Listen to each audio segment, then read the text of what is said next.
Hello dear, welcome to this lecture. In this lecture, we will discuss about total platelet cell count.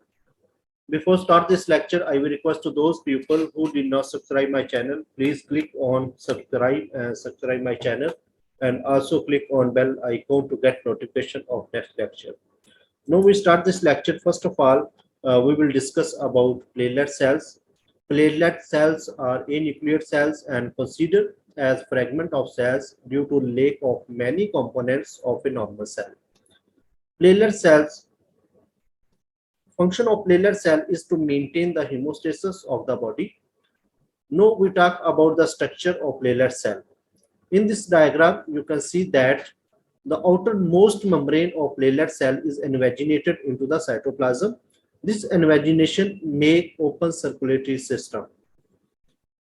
Inside the cytoplasm of this cell, many other organelles like microfilament, RNA, ribosomes, and mitochondria are present.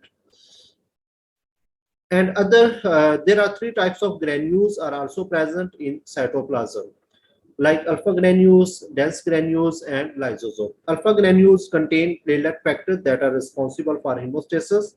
Dense granules contain ADH, serotonin, and high levels of calcium. And lysosome contain hydrolytic enzyme like acid phosphatase. All these granules are also present in cytoplasm of platelet cell. Size of platelet cell is 1 to 3 micrometer in diameter, but the size of these cells is increased after activation. Up to 6 micrometer increased after activation. Lifespan of platelet cell is 8 to 10 days. Now we talk about total platelet cell count. How do we count platelet cell in blood? By using hemocytometer. First of all, the definition of total platelet cell count: total number of platelets in 1 liter of blood is called total platelet cell count. There are two methods used to count the platelet cell in blood. First one is the recommended method, in which we use automated hematology analyzer, and the second method is visual method.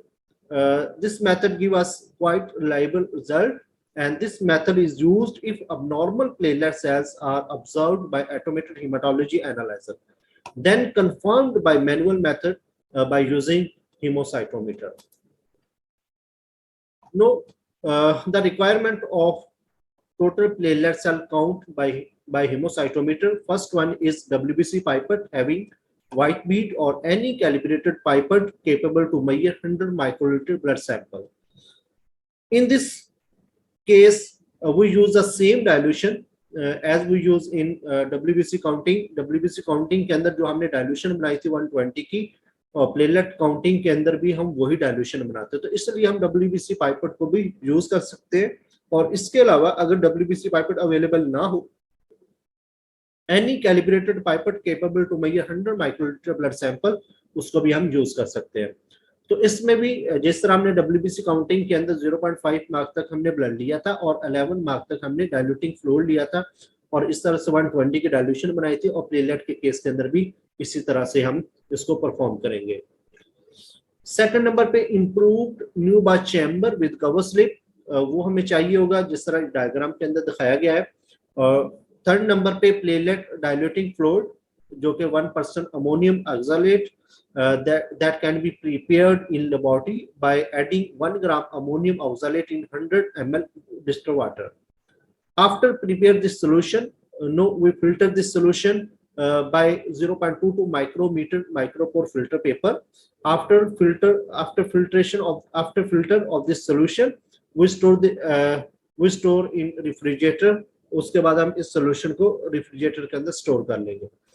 Fourth number पे हमें test tube require है, और fifth number पे petri dish with moist cotton और tissue paper.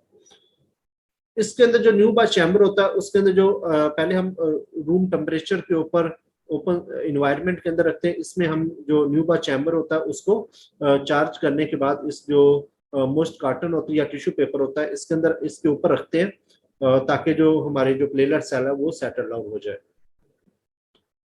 अब हम इसके procedure की बात करते हैं. इसमें जो फर्स्ट स्टेप है, draw well mixed blood in WBC pipette up to mark 0.5 mark तक हम इसमें ब्लड लेंगे. then drop platelet diluting fluid up to Mach 11. In this way, we make 120 dilution. If WBC pipette is not available in laboratory, then we use we can make 120 dilution by manual method. In this method, we add 100 microliter of blood with 1.9 ml dilute in a test tube. In this way, we make 120 dilution. After making this dilution, we mix the blood and dilute very well. उसको हम gently rotate the pipette between thumb and forefinger to mix well. उसको जो dilute और blood है उसको हम अच्छे से mix करेंगे और mix करने के बाद जो place cover slip और Nuba chamber place जो cover slip है उसको Nuba chamber के ऊपर रखेंगे. Charge the Nuba chamber from either side by diluted blood. Diluted जो ब्लड होता है, जो ब्लड और डाइल्यूटिंग फ्लूइड की जो आपने डाइल्यूशन बनाई है, तो उस ब्लड से हम न्यू बार चैम्बर को चार्ज करेंगे, इसको राइट या लेफ्ट साइड से. और ये एच शेप होता है और इसके दरमियान में माउथ होता है. माउथ क्या करता है, वो राइट और लेफ्ट दोनों साइड को सेपरेट करता है. तो इसको हमने इस तरह से चार्ज करना है कि इसके अंदर ना तो एयर बबल्स जाए और ना ही इसके, जब हम चार्ज करेंगे, चार्ज करने से पहले इसके अंदर जो 3 to 5 ड्रॉप्स होते हैं उनको डिस्कार्ड कर देंगे. तो इस तरह से हम न्यूबा चैम्बर को चार्ज करेंगे. और इसमें क्योंकि दोनों साइड के ऊपर ग्रेडिंग होती है, सेल्स मौजूद होते हैं, जो लार्ज स्क्वायर सेल्स होते हैं वो दोनों साइड पे मौजूद होते हैं. तो इस तरह हम दो सैंपल्स को भी एट अ टाइम एक ही न्यूबार चैम्बर के ऊपर चार्ज कर सकते हैं, एक को राइट और दूसरे को लेफ्ट साइड पे. 6 नंबर पे place the Neubauer chamber in petri dish having moist tissue for 20 minutes. 20 minutes के लिए जो न्यूबार चैम्बर जिसके अंदर हमने डाइल्यूटेड ब्लड को चार्ज किया है उसको रखेंगे ताकि इसके अंदर जो प्लेटलेट सेल है वो सेटल डाउन हो जाए. Allow the cell to be settled, ताकि वो अच्छे से सेटल. और इसमें इस चीज का ख्याल रखना कि जो हमारा न्यूबार चैम्बर है जिसको हमने चार्ज किया ब्लड डाइल्यूटेड ब्लड से, वो ड्राई ना हो जाए. Count the cell. इसमें हम सेल काउंट करेंगे using 40x objective lens of microscope. Micro जो स्कोप है उसके जो 40x ऑब्जेक्टिव लेंस के ऊपर जो सेल्स हैं वो जो मिडिल लार्ज स्क्वायर होगा उसके अंदर उसको काउंट करेंगे. जिस तरह ये डायग्राम के अंदर दिखाया गया कि टोटल 9 लार्ज स्क्वायर होते हैं, 4 कॉर्नर के ऊपर और 4 जो बाकी सेंटर्स के अंदर, और जो मिडिल का जो लार्ज स्क्वायर होता है इसके हम जिसके अंदर हमने 5 जो स्मॉल स्क्वायर के अंदर हम आरबीसी काउंट करते हैं, 4 जो कॉर्नर के होते हैं इसके अंदर हम डब्ल्यूबीसी की काउंटिंग करते हैं, और जो इसका जो टोटल जो हमारा मिडिल लार्ज स्क्वायर होता है इसके अंदर हम प्लेटलेट सेल काउंट करते हैं. अब इसकी जो कैलकुलेशंस होती हैं, कैलकुलेशन के अंदर जो total ruled area of Neubauer chamber, जो टोटल इसके जो 9 स्क्वायर जो लार्ज स्क्वायर है इनका जो टोटल जो एरिया है वो 3/3 होता है. ये 3 मीटर जो है मिलीमीटर इसकी लेंथ होती है, 3 मिलीमीटर इसकी विड्थ होती है. तो ये टोटल जो हमारा जो न्यूबार चैम्बर होता है इज डिवाइडेड इनटू फर्दर सब divided into 9 large square. First, second, third, fourth, fifth, sixth, seventh, eighth and ninth. और इसकी जो एरिया का फार्मूला तो वो लेंथ मल्टीप्लाई बाय विड्थ होता है डिवाइडेड इनटू 9 लार्ज स्क्वायर. तो ईच जो लार्ज स्क्वायर है, each large square contain 1 multiply by 1 millimetre square area. कि हर जो लार्ज स्क्वायर है इसका एरिया जो 1 मिलीमीटर स्क्वायर है. तो depth of the Neubauer chamber that is equal to 0.1 millimetre as already known. Volume is equal to length multiplied by width multiplied by depth. Now we calculate the volume of the middle large square. The length of middle large square is 1 millimeter and the width of middle large square is 1 millimeter and the depth of this Nubar chamber is 0.1. In this way we get 0.1 millimeter cube. इसका total volume 1 millimeter cube is equal to 1 microliter. In this way 0.1 millimeter cube become equal to 0.1 microliter. In this way we calculate the volume of this of the middle large scale. Cell counts in middle large scale.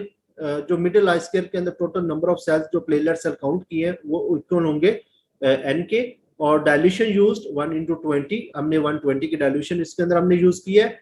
और इसके अंदर क्योंकि इसमें जो हमने volume calculate किया वो microlitre के अंदर होता है, तो इसमें हमें लीटर के अंदर हम, क्योंकि जिस तरह हमने डेफिनेशन के अंदर कहा कि total number of platelet in 1 litre, तो इस तरह हम 1 लीटर इक्वल होता है 1000 ml के, और 1 ml इक्वल होता है 1000 माइक्रोलीटर के। तो इस तरह से जो 1 लीटर कैरी करेगा वो 10 रेज की पावर 6 माइक्रोलीटर। तो इस तरह इसका जो फार्मूला बन जाएगा, platelet count per litre is equal to number of cell counted, that is n multiply by dilution, that is 20, क्योंकि हमने 20 की डाइल्यूशन यूज की है, and then multiply by 10 raise की पावर 6। ये मिस्टेकनली 9 है, ये 10 रेज की पावर 6 आएगा, और इस डिवाइडेड बाय वॉल्यूम काउंटेड, जो वॉल्यूम हमने काउंट किया वो है 0.1। जिस तरह के ये वाला जो वॉल्यूम हमने मिडिल जो लार्ज स्केयर का जो वॉल्यूम कैलकुलेट किया वो है 0.1। तो इसको जब हम राउंड ऑफ करते हैं तो ये फार्मूला बन जाएगा n multiply by 0.2 multiply by 10 raise की पावर 9। तो इस फार्मूले के तहत फिर हम जो टोटल प्लेटलेट सेल उनको ब्लड के अंदर काउंट कर लेते हैं। अब हम इसकी जो रेफरेंस रेंज होती है, all ages and sexes, that is equal to 150 से लेके 450 इंटू 10 रेज की पावर 9 पर लीटर, इसकी नॉर्मल रेंज होती है। अब अगर हम इसकी इंटरप्रिटेशन की बात करें तो जो प्लेटलेट सेल अगर तो 450 से एक्सीड करते हैं, if the number of platelet cell is increased from 450 into 10 raised to the power 9 per liter, so then this condition is called thrombocytosis, increase of platelet cell, and decrease of platelet cells less than 150 into 10 raised to the power 9 per liter, this condition is called thrombocytopenia. Thrombocytosis के अंदर platelet cell increase करते हैं और thrombocytopenia के अंदर decrease करते हैं। और इसके ये किस किस कंडीशन के अंदर इंक्रीज कर सकते हैं? इडियोपैथिक प्राइमरी ऑटोनोमस जो प्रोडक्शन होती है उस केस के अंदर इंक्रीज कर सकते हैं। इसमें क्या क्या एसेंशियल जो थ्रोम्बोसाइटोसिस हो सकती है, पॉलीसाइथीमिया वीरा हो सकती है, और क्रोनिक माइलाइड ल्यूकीमिया हो सकता है। और सेकेंडरी इसके अंदर क्या होता है कि रिएक्टिव थ्रोम्बोसाइटोसिस, इसमें आयरन डेफिशिएंसी, मैग्नेंसी, हिमोरेजिक कंडीशन या स्प्लेनेक्टोमी जो है, इस कंडीशन के अंदर हमारे जो नंबर ऑफ प्लेटलेट्स हैं वो इंक्रीज कर जाएंगे। और थ्रोम्बोसाइटोपेनिया जिसके अंदर जो नंबर ऑफ प्लेटलेट डिक्रीज करेंगे वो किस किस कंडीशन के अंदर कर सकते हैं? इंक्रीज्ड प्लेटलेट डिस्ट्रक्शन, अगर प्लेटलेट की डिस्ट्रक्शन बढ़ जाए तो उस केस के अंदर भी जो प्लेटलेट है वो डिक्रीज कर जाएंगे। डिक्रीज्ड प्रोडक्शन ऑफ प्लेटलेट्स, अगर प्लेटलेट की प्रोडक्शन है वो डिक्रीज हो जाए, उसके इसके केस के अंदर भी जो नंबर ऑफ प्लेटलेट्स है वो डिक्रीज कर जाएंगे। और उसके बाद जो अगर इनकी डाइल्यूशन हो जाए तो उस केस के अंदर भी नंबर ऑफ प्लेटलेट्स जो है वो डिक्रीज कर जाएंगे। उसके बाद हम प्रिकॉशंस, जो जब हम जो प्लेटलेट्स को काउंट कर रहे थे बाय यूजिंग हीमोसाइटोमीटर, तो डिफरेंट जो प्रिवेंटिव मेजर्स या प्रिकॉशंस होती हैं जिनको फॉलो करना होता है। Water used for preparation of dilute must be particle free and glass distilled. Glassware used must be clean, ये clean होनी चाहिए। Chamber and cover slip must be clean as scratch free. Details of the procedure must be carefully followed. Careful filling and counting of cells within the chamber. Careful mixing of blood and accurate pipetting and counting of cells. ये different जो precautions है जब भी हम haemocytometer के through haemocytometer को use करते हैं, प्लेटलेट सेल की काउंटिंग करते हैं, तो उसको फॉलो करना होता है। तो ये सारा जो टोटल प्लेटलेट सेल काउंटिंग है in blood by using haemocytometer. अगर इसमें if anybody have any question regarding to this topic you can ask. Thank you very much for watching this video. Goodbye, take care.